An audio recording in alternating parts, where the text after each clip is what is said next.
নারীর শরীরের সাথে মানানসই স্বল্পমাত্রার জন্মবিরতিকরণ পিল ফেমিকন, যেন কাশফুলের নরম ছোঁয়া।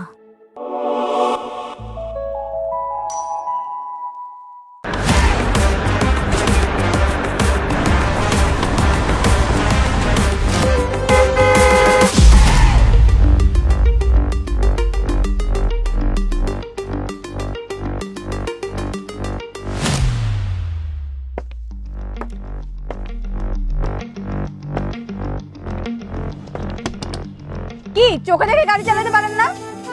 মানে আরেকটু হলে তো আমার অ্যাক্সিডেন্ট হয়ে যেত। বড় লোক দেখে কি মানুষকে মানুষ মনে হয় না, তাই না? অন্যায়টা আপনি করছেন, আপনি আমাদের উপর রাগ করছেন। হ্যাঁ, আপনি কি এত বড় একটা ভিআইপি গাড়ি যাচ্ছে, আপনি কি দেখে আসতে পারেন না? আপনি কথা কম বলেন। চোখ কোথায় থাকে? আপনাদের চোখ কপালে থাকতে না, হয়। আমরা চোখ কপালে রাখি না, আপনার রাস্তা আঠার সীমান্ত তো দেখে তো চলবেন। হঠাৎ কোথা থেকে উড়ে এলো এই অপসরী? মায়াবী চোখ, মেঘ কালো চুল, মনে হয় অনেক দিনের চেনা, তবে রাগটা একটু বেশি। ফালতু যত সব।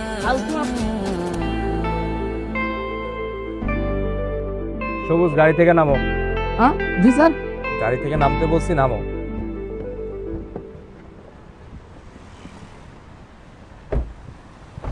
কানে ধরো। কেন স্যার? কান ধরতে বলছি, কান ধরো।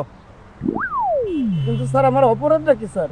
তোমার অপরাধ আমাকে জিজ্ঞেস করতেছো? আরে তোমার গাছলিতের জন্য তো একটা সুন্দর মেয়ে আরেকটু অ্যাক্সিডেন্ট করতো। আরে কি ড্রাইভার নিয়ে আসছো, ঠিক মতো গাড়ি চালাতে পারে না? এটা তো তোমার দোষ, তুমি এগুলো ঠিক করবে না আমি আসার আগে?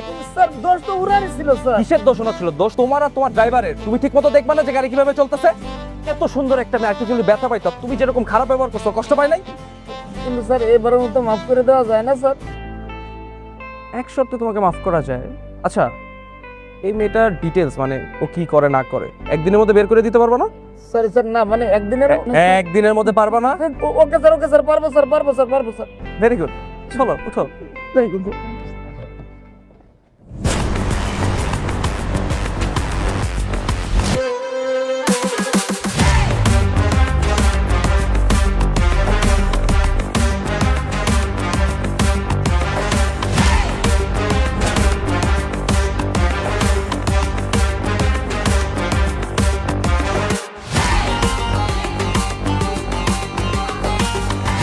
ম্যাম, ঈশান সাহেব অফিসে ঢুকে সরাসরি আপনার রুমে প্রবেশ করেছেন। আচ্ছা ঠিক আছে, তুমি রাখো, আমি দেখছি বিষয়টা। ম্যাডাম আপনার কফি। এখন কফি খাওয়ার সময় নাই, নিচে বলো গাড়ি বার করতে, আমি এক্ষুনি বের হব।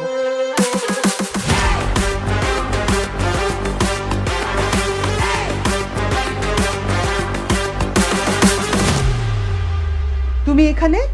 হ্যাঁ, চলে এলাম নিজের দায়িত্ব নিতে। তোমার সাথে তো আমার এই কথা ছিল না, তুমি আমার কথা অমান্য করেছো। তুমি আগে বসো, তারপর কথা বলবো। তোমার ছেলে এতদিন পর দেশে আসছে, কই তুমি তার খোঁজ খবর নিবা, জিজ্ঞেস করবা ফ্লাইট কেমন ছিল, ঠিক আছিস কিনা, আর তুমি এসে চিল্লাচিল্লি শুরু করেছো। কেন করব না? তোমার সাথে আমার কি কথা ছিল?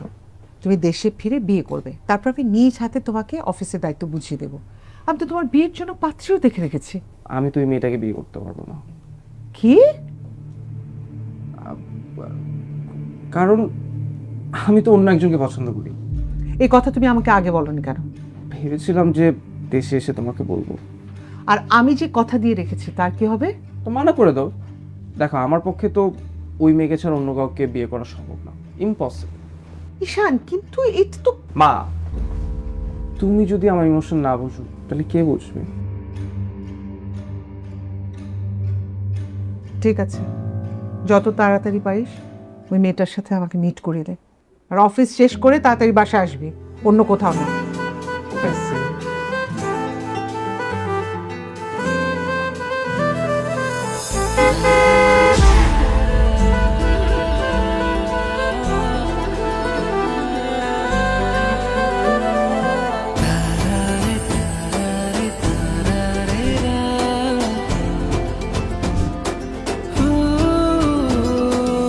আপনার পিয়ে ড্রয়িং রুমে বসে আছে, আপনার সাথে দেখা করতে চাই।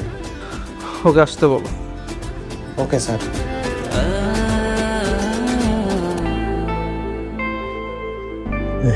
Sorry sir. আচ্ছা, তুমি আমাকে দিনে কতবার সরি বলো? সরি স্যার, না মানে স্যার একটা কথা বলতে চাচ্ছিলাম স্যার। চেয়ারটা নাও। Thank you sir.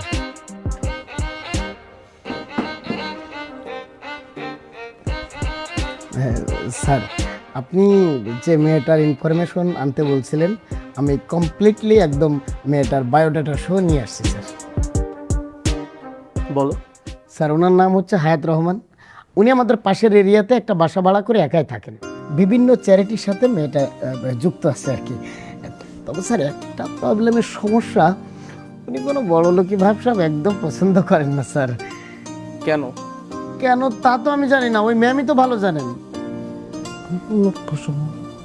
ইন্টারেস্ট। আচ্ছা যাই হোক, তুমি ড্রয়িং রুমে গিয়ে বসো, আমি আসতেছি। স্যার স্যার না, জি স্যার, থ্যাংক ইউ স্যার।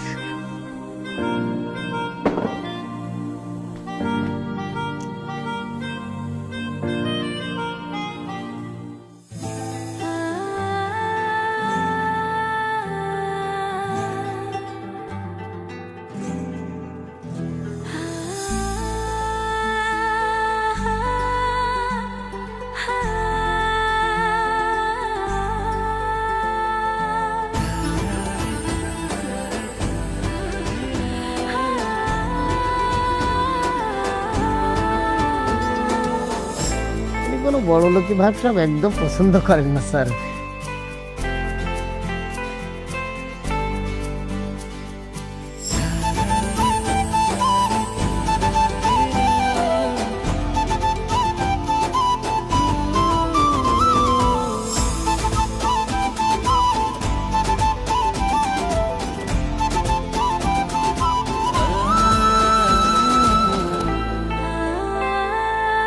বিয়েতে কি হয় ঋতু?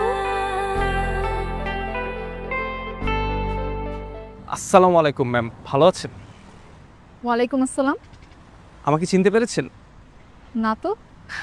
না চিনারই কথা, কিন্তু ওনাকে চিনতে পেরেছেন? আরে ওনার গাড়ির সাথে আপনার ওই দিন অ্যাক্সিডেন্ট হতে নিল। ও হ্যাঁ হ্যাঁ হ্যাঁ, এই বদলোকটা এখানে কি করে? আসলে ম্যাম হয়েছে কি, উনি হচ্ছে আমার বস ঈশান চৌধুরী। আর ওই দিন আসলে আপনার সাথে এত বাজে ব্যবহার করছে, এটা করার পর থেকে উনি আসলে টেনশনে ঘুমাতে পারছিলেন না এবং খুঁজে বেড়াচ্ছিলেন যে কিভাবে আপুকে সরি বলা যায়। তাই আর কি ম্যাম এখানে চলে আসলো।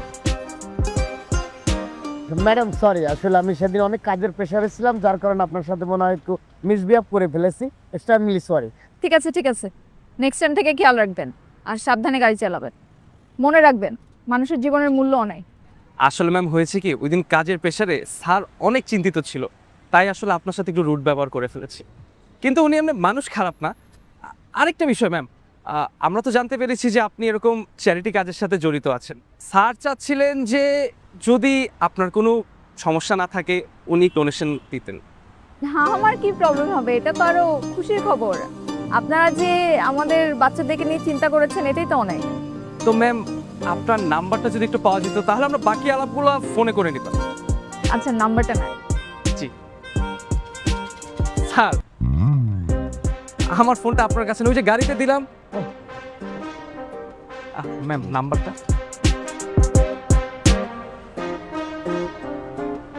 স্যার চলেন স্যার।